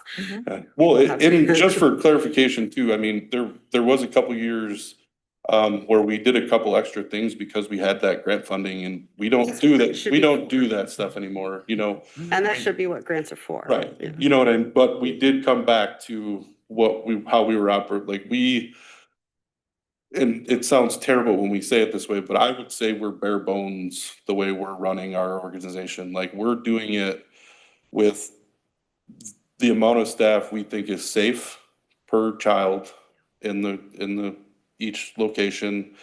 I would never recommend going under what we're at. You know, and so like all the things that we're doing, we're not going crazy places, you know, we're not taking bus trips to Cedar Point and we're not going all over the place. I mean, we've been trying to get free trips and like we have an M Parks Day at the Capitol, which is typically free because we can get a grant for the bus and everything. So, and there's no cost for us to go. You know, so it's not like we're doing these elaborate things outside of that, but the children also get breakfast and lunch right now. That's still part of the school. Those things aren't offered at every location throughout the state. You know, so there's definitely, you get more bang for your buck coming to our program and we pay less. Commissioner Skibitsky, you have something to say? It kind of makes sense that our rates are a little bit lower compared to a lot of other areas across the state, given our poverty rate in the area. So, I mean, if families have less money available, then hopefully they can pay less for childcare because it is a huge burden for a lot of families. Obviously, it is a critical program for the community. So if it fails, that would be catastrophic. So if we need to do some changes in order to make sure that it stays solvent and operational, then it is what it is. Right. I mean, that would be the hardest part, you know, if we get to the point where we run out of that extra funding and now we don't, you know, we're pulling off of general fund dollars and Exactly. that becomes a little bit more of a discussion, so. Okay, Director Biscarna, it sounds to me as if you have your direction. You know, I think the reality is that things cost, you know, and the pockets of funding that used to be there are no longer available to us. And we have to be responsible. We have to be fiscally responsible to this city. So, you know, this is your research. So it sounds, so are we recommending therefore go pull together the data and the, you know, the rates and the information and bring forward to us, you know, in the future? Okay, I will definitely put all this together in one package and bring it all at the same time, so. Okay, it sounds to me this is what I'm hearing. Thank you. Okay, Okay. thank you. Support though. Okay, cool. All right, okay. Yeah, moving forward. Great way to start our budget work session here. No? This honestly was triggered in part due to some of the funding concerns that we have related to the peak and recreation because of our heavy reliance on the tribal 2% that we use for that fund. In the proposed budget right now, when you look under the enterprise funds for the recreational funding on page 63, you will see that there is a negative in that fund right now due to the fact that I did not apply the grant into the year for the 2026 year, because it's not a guarantee that we will get the grant funding from the tribal 2%. So it is left off of there, and that's why we do have a negative balance, which kind of spurred part of this conversation. So with that too, we'll go into the storm sewer and major and local streets. This I'll kind of help tee up Jason Moore, who's going to talk a little bit more. This came when we were talking about the capital improvement plan, and I mentioned that we do have some additional funding left in the storm sewer side of things that could help our local and major street programs. So, and he has more information on that than I do. Good evening. Evening. Just to give a real brief history of stormwater and how we've kind of tackled it over the last, say, 5 or 10 years or so. We had that flooding in 2017 that kind of opened everybody's eyes to the fact that we may have some issues in our system. And with the help of Tribal 2%, we did a pretty extensive stormwater study that found some of the bottlenecks in our system and also gave us, essentially an asset management plan for our system to make sure that we could maintain it into the future. And in looking at the results of that study, we found that if we put a certain portion of the capital improvement millage toward storm sewer, that would kind of keep that system rolling along. And we were able to do a few projects with that funding. But what we've run into is, like in the picture here, you can see that anytime you do any underground pipe work, you're taking out, a third to all of the street, depending on how deep it is, how big that pipe is. And so because of our challenges with street funding, since the last census, that fund has struggled to keep up with the work that we could do with the storm funding. And so what we're looking for you to kind of give us more leeway with that funding so that we can use that for street funding or storm sewer funding. And that's kind of historically how street funding has been used in the past when we had a little bit more to work with. It would fund stormwater upgrades as well. And so this will be kind of going back to that.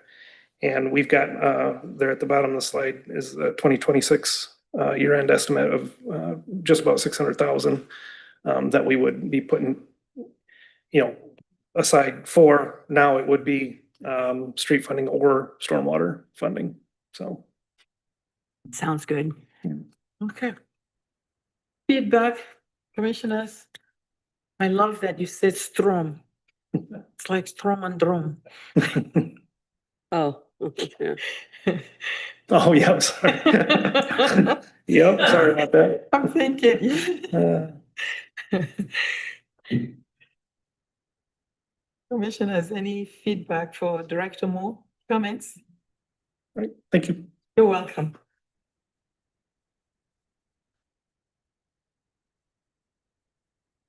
So the next topic I have to discuss a little bit is our general fund and our unassigned fund balance.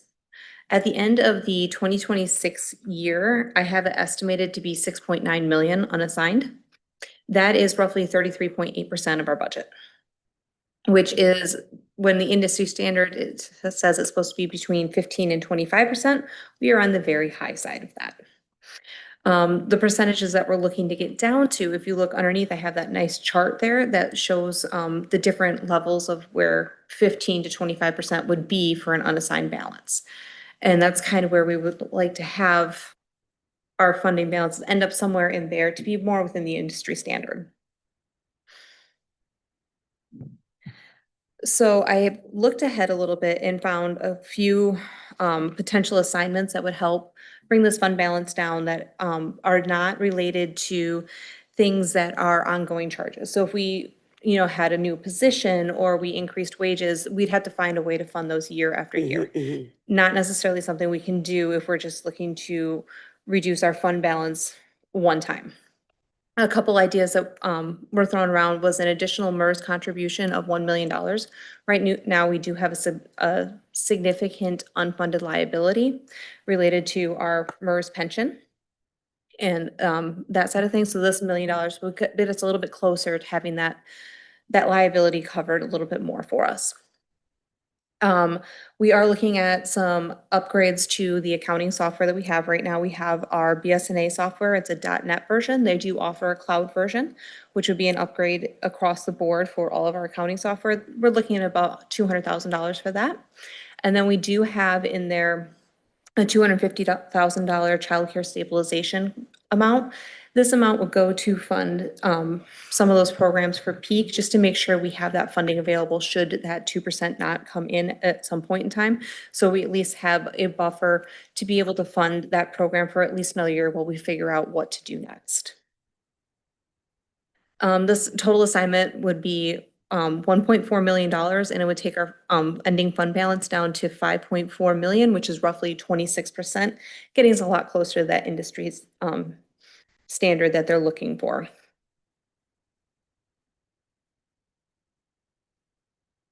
So that's what I was looking at for the general fund and looking at some of the assignments that we have related to the general fund.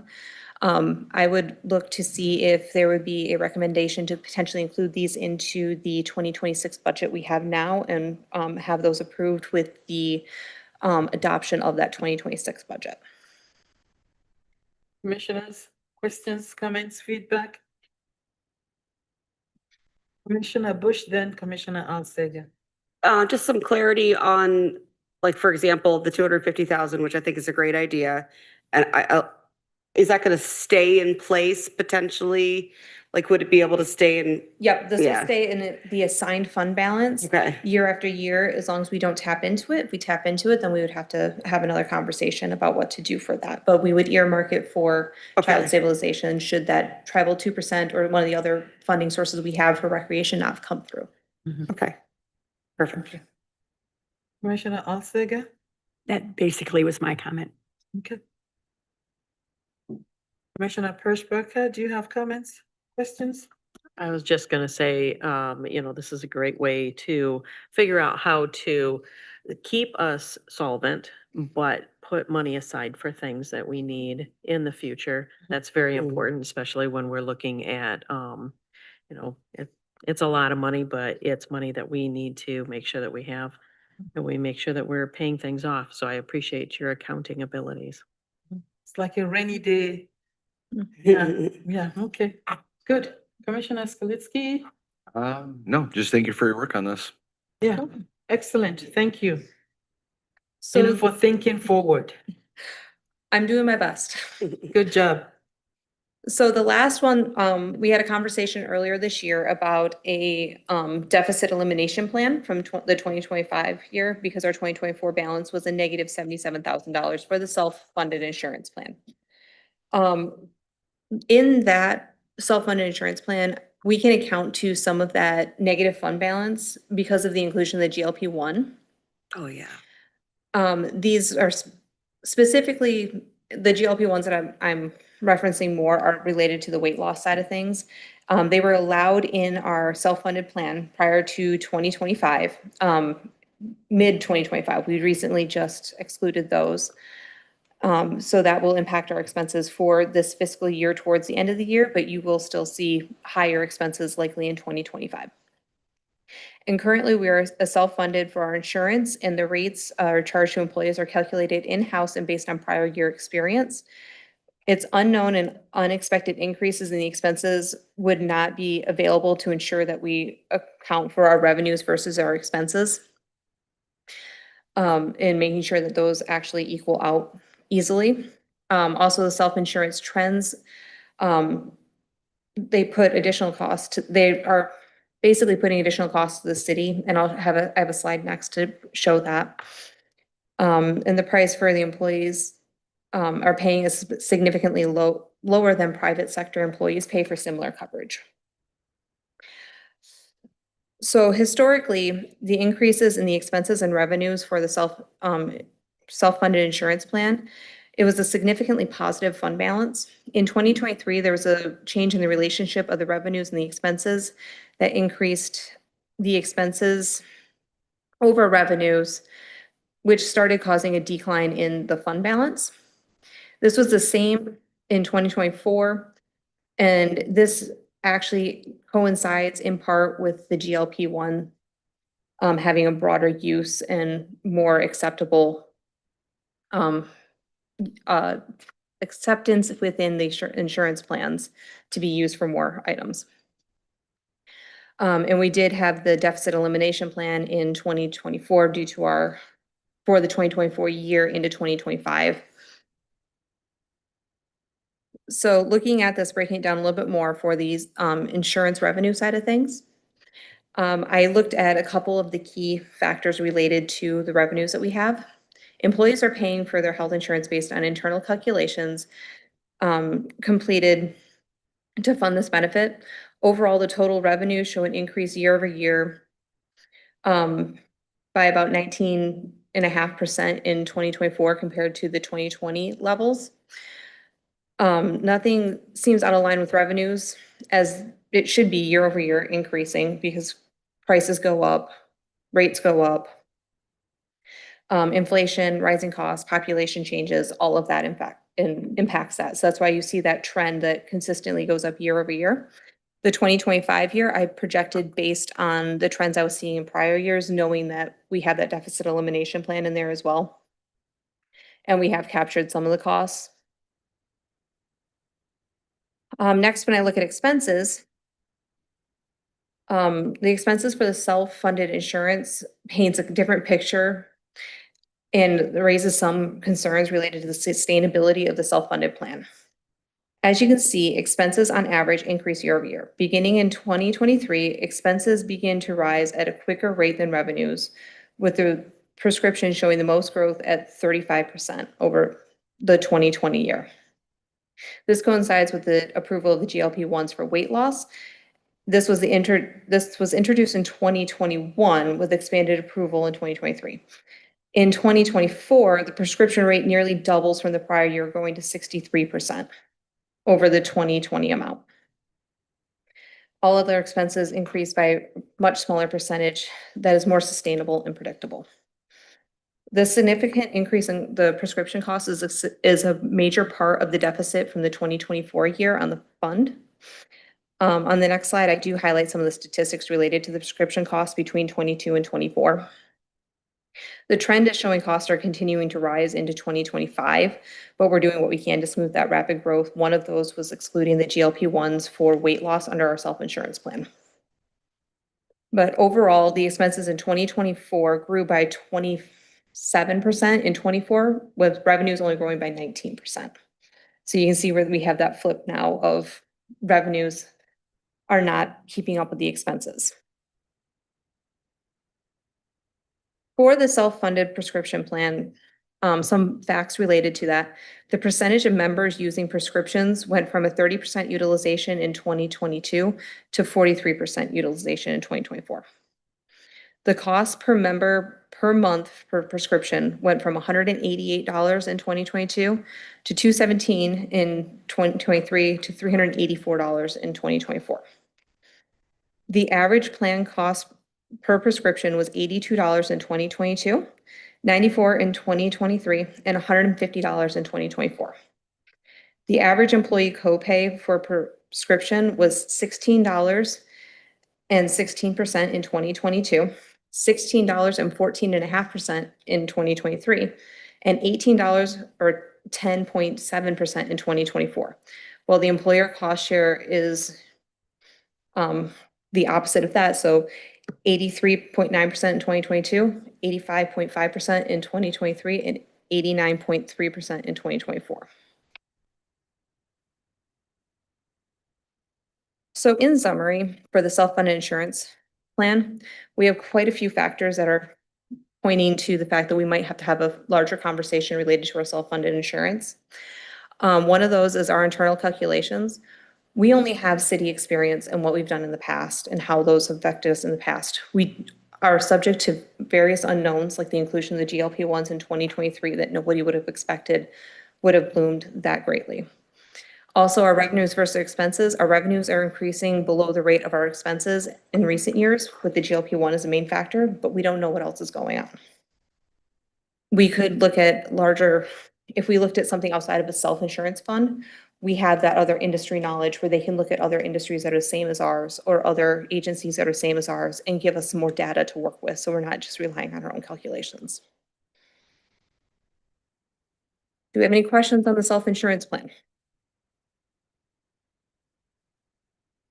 Sounds like you need more data. Yeah. Well, I know that with commercial insurances, many of them will not pay for the GLP-1 if it's not related to diabetes.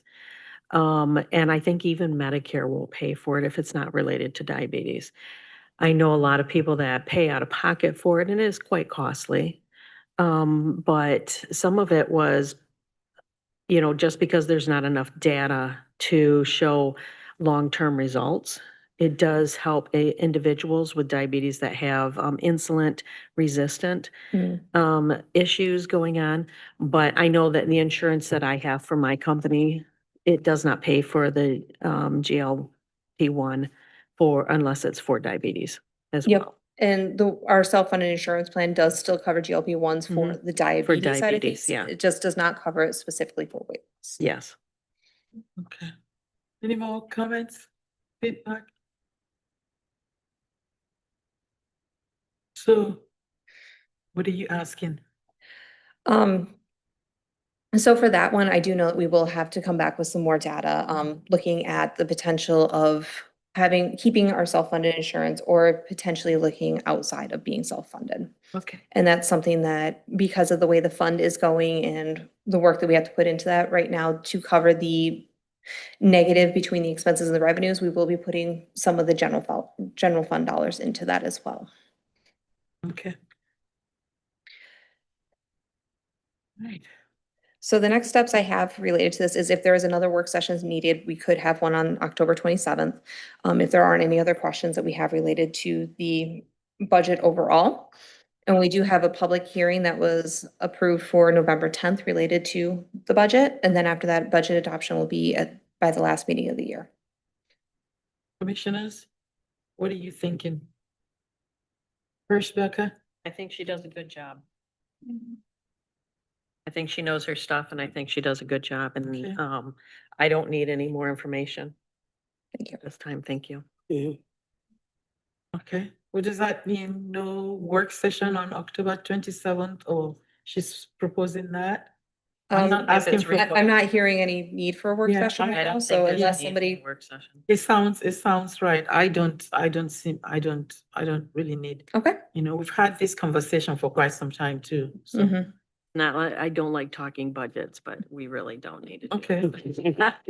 it. We have enough details, so I'm reading that everybody's okay not having a work session on October 27th. I just want to make sure that I'm hearing correctly. Is that what I'm hearing? Yes. Okay, Mhm. all right. So you've got your direction.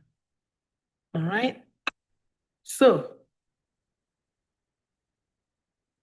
That's what I had for my presentation for today. So if there are any other questions on any other portion of the budget that I did not cover in this work session, please feel free to let me know. I'd be happy to either answer your questions now if I can. If not, I will get back to you on any answers. okay. Thank you. All right, thank you very much for this thorough presentation. Okay, we're done, all right? Okay, so we need to.